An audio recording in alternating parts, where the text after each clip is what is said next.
Hello and welcome to Amrita by the Book. My name is Amrita and this is my booktube where today I will be ranking several Sherlock Holmes. I say several because Wikipedia tells me that there have been over 25,000 pieces of adaptations over the years across literature and stage and film. And while I like Sherlock Holmes, I'm definitely not a completist or a fan, like an absolute obsessed stan who would watch 25,000 pieces. So this is just 10 people that I have seen portray him, and they're ranked from worst to best, in my opinion. First up at number 10 is Robert Downey Jr., who absolutely deserves his spot over there because I think my notes actually just said FFS. And it's not entirely his fault because this is actually Guy Ritchie's gig. For the past several years, he's been doing this thing where he just takes, his basic shtick and then transplants it across different settings. So you have, the classic London setting, but you also have, the lads go to King Arthur, the lads go to Aladdin, the lads go to Victorian England. It's stupid and it's not particularly clever. Like, there are people out there who can make that something clever. Guy Ritchie is not that, in my opinion. And in my opinion also, like, the reason why these movies have worked as well as they have is because it starred Robert Downey Jr., who was riding hot off the success of Iron Man. It also bothers me because I feel like if you had called this anything other than Sherlock Holmes, if you had just said, here is Robert Downey Jr. in Victorian England and he's solving crimes. Maybe he's a bumptious American, a colonial, come to London for some reason. I think that movie would have been a blast because he's clearly having fun, which, good for him. But I'm the person that's paying for the ticket of these movies and I want to have fun. And I have met people who say that they did like these movies and they were a blast, but I don't really know what they're talking about and they've never been able to adequately explain it to me. So I don't know, if you like these movies, let me know, tell me why. I'm willing to be converted. At number 9 is Henry Cavill in Enola Holmes. And, if you haven't seen Enola Holmes, I do recommend it. Like, it's a fun, fairly harmless story about a young woman trying to find out who she is. I liked it. But as I was saying to my friend while I was watching it, Henry Cavill is perhaps the nicest Sherlock that anybody has ever seen. Definitely any that I have seen. And unfortunately for Cavill, that is not who this character is supposed to be. Like, Sherlock is not nice. Maybe he's supposed to be nice in the YA series that inspired Enola Holmes, but Sherlock as a character originally is not supposed to be nice at all. And it always puzzles me when I see Henry Cavill in roles like this that require a certain amount of manners because he is good at delivering that. I mean, the first time that I saw him, and perhaps most of us saw him, was in The Tudors, where he was playing this really morally dark gray character who didn't really know what to trust or what to do because he was best friends with a psychopath who had power of life and death over him. And he was so good in that role. I don't know where that guy went. I saw a flash of him in The Man from U.N.C.L.E., but honestly, something seems to have happened to him. I enjoy him. He's really nice to look at, but Sherlock, he is not. Number 8 is Ian Richardson, and I have to say, every time I film one of these ranking videos, there's always a surprise, and in this video, it's the fact that Ian Richardson comes so down the list. I think I saw this particular version sometime in my teens, and I remember being really impressed by it, but then I went back to catch up on a couple of episodes before I filmed this video, and I didn't remember that it was like it had such a stage quality to it and that he played it as more, I don't know, like more intellectually available in a way. Sherlock Holmes has this opaque quality to him, like you don't really know how he's getting to the points where he is, and there's a sense of mystery to him. And that's mainly because he is mostly seen through the lens of Dr. Watson, who doesn't really understand his friend as much as he thinks he does. I mean, he understands some things about his friends and some things that he absolutely does not understand. And you share that with him because you see it through his eyes. But here, it was just a lot more available, and I didn't like that.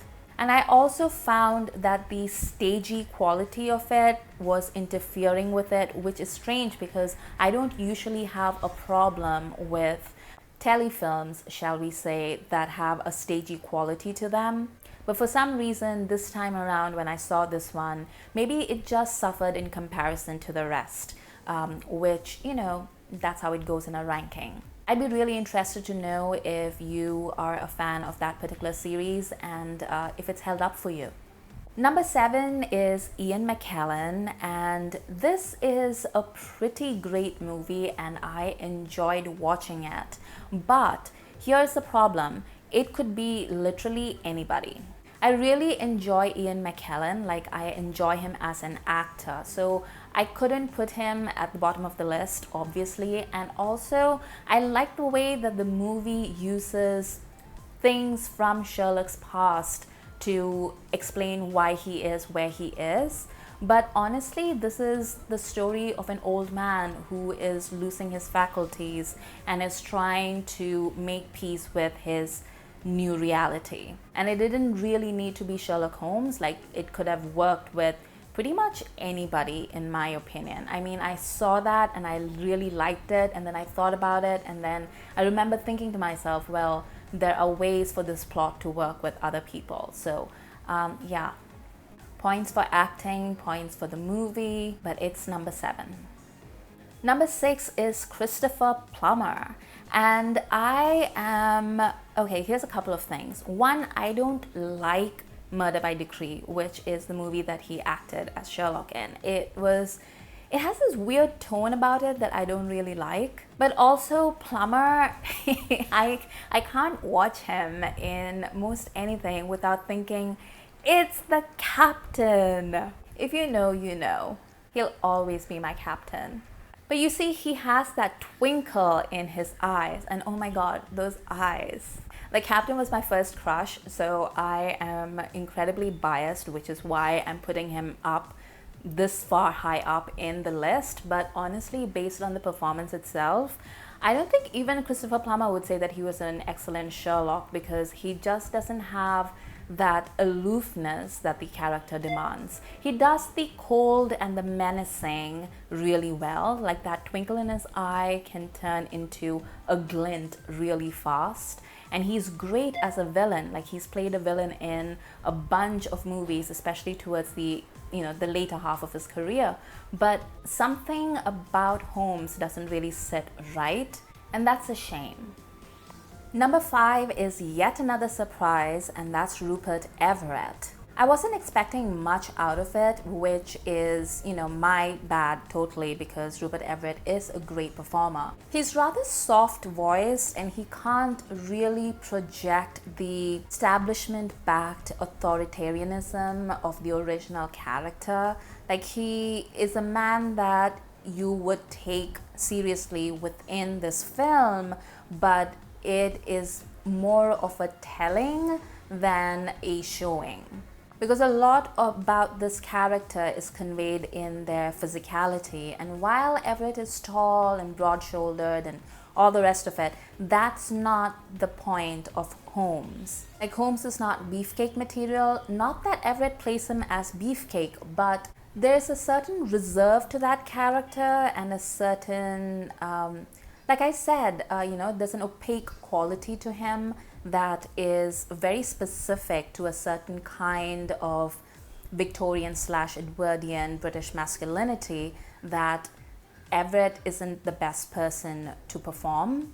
But I do like the film, although it is more in line with British crime fiction of the past, say 20 years or so, because it has this focus on sexual deviance and sexual violence and violence towards women.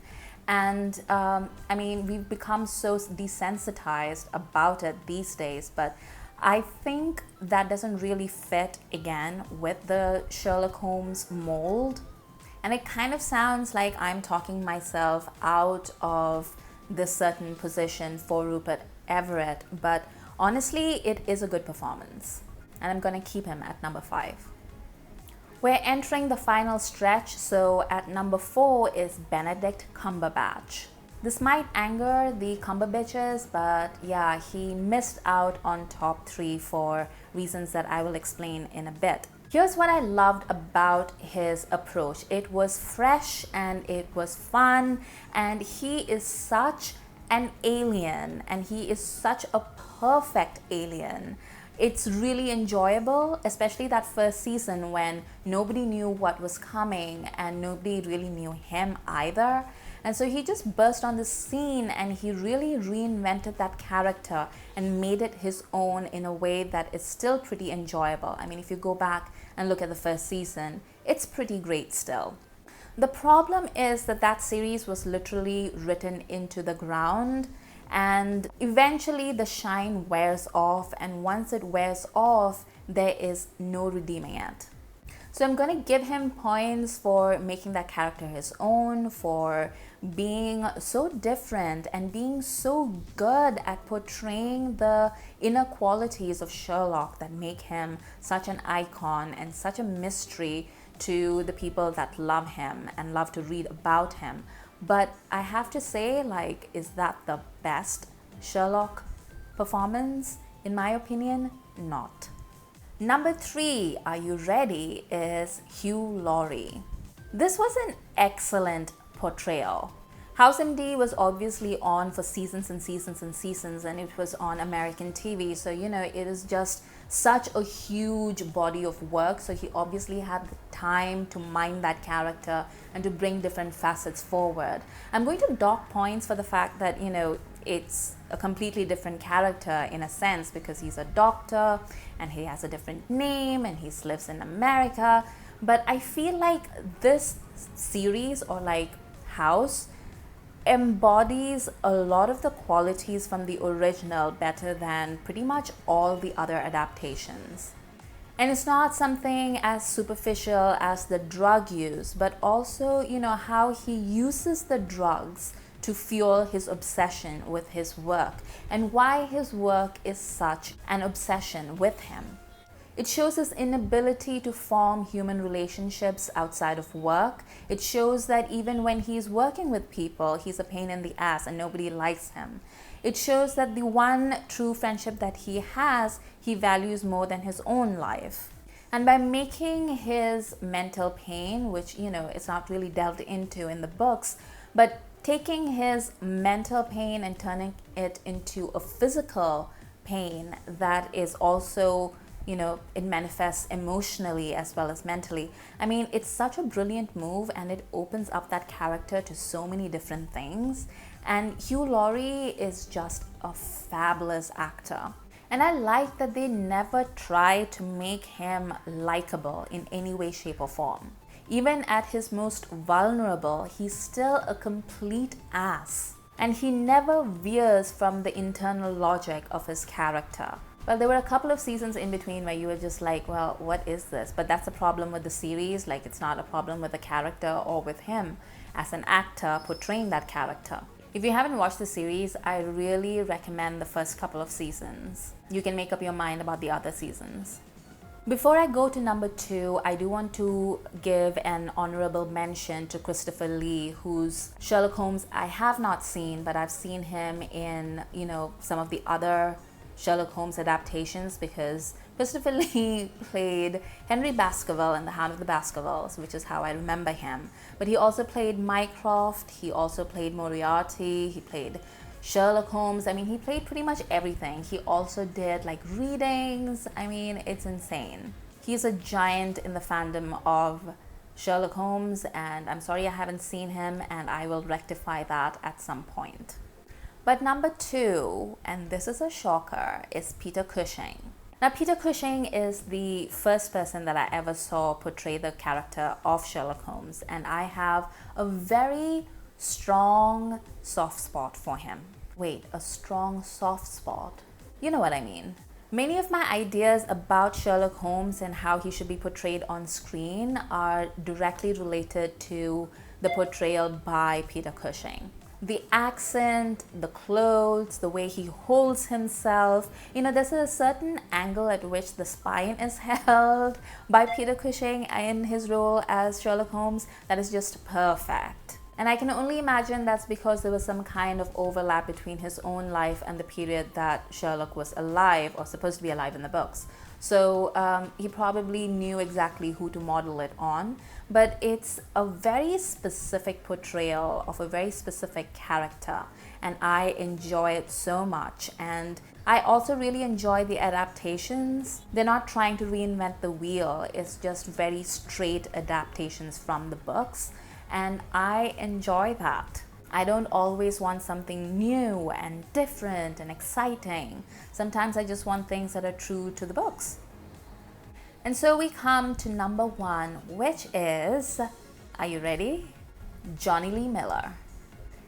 Hear me out.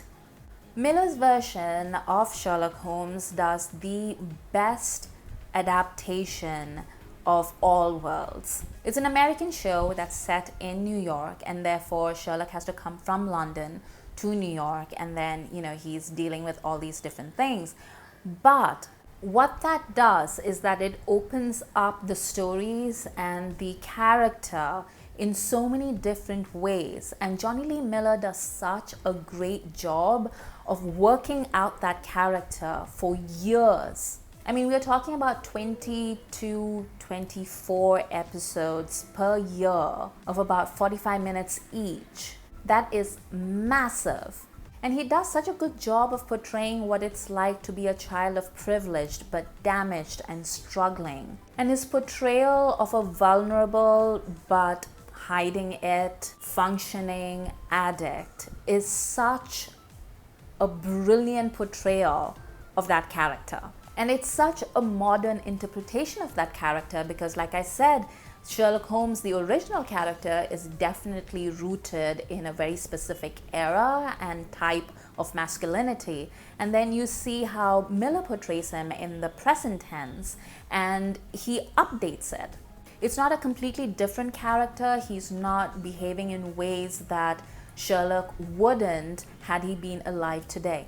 It's just good writing, and the fact that they were able to portray that within the confines of a routine detective fiction show on American TV is just insane to me. Also, I'm a little bit biased because I love Jonny Lee Miller. But this is my channel, this is my video, and I can choose whoever I want. But even objectively, you have to look at the work that he did on that show and understand that, it is at least top 3. If you like a more classic interpretation of the character, then I feel it's Peter Cushing. But if you like a more updated version, and we are modern audiences, like as a modern audience, I do like things that speak to the moment and speak to the world that I live in. And I feel like on all those counts, the version by Jonny Lee Miller is the best.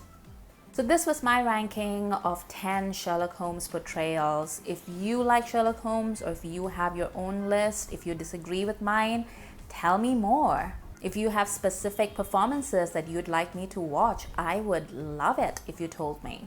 I'm always looking for new stuff. For more videos, please hit the subscribe button.